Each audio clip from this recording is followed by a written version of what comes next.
یاد کیجئے طائف کی وادی کا دلخراش منظر، جب شریر اور آوارہ لڑکے ایک شخص کو پتھر مار مار کے اتنا لہو لہان کر دیتے ہیں کہ اس کے سر سے بہنے والا خون اس کے جوتوں تک پہنچ جاتا ہے۔ تکلیف کی شدت سے بلبلا کر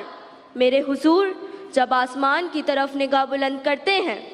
تو رحمت خداوندی کو بھی جوش آتا ہے، اور جبریل امی اللہ کا پیغام لے کر حاضر ہو جاتے ہیں کہ اگر آپ کہیں تو ان دونوں پہاڑوں کو آپس میں ملا دوں اور یہ قوم اس میں دب کر نیست و نابود ہو جائے، مگر قربان جاؤں اس ذات پر جو فرماتے ہیں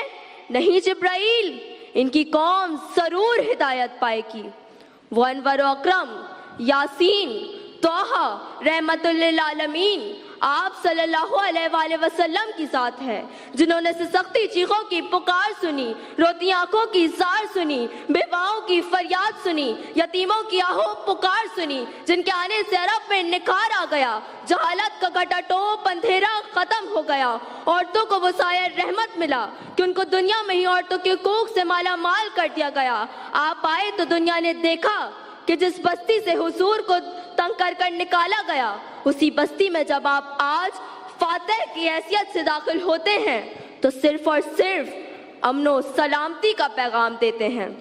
جناب والا ذہنی اور فطری لحاظ سے سوچا جائے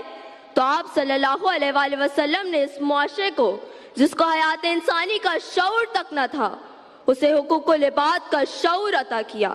اجتماعی لحاظ سے دیکھا جائے تو ریاست مدینہ کا سبق پڑھا کر رحمت کے دروازے کھول دیے، اور بے شک جناب والا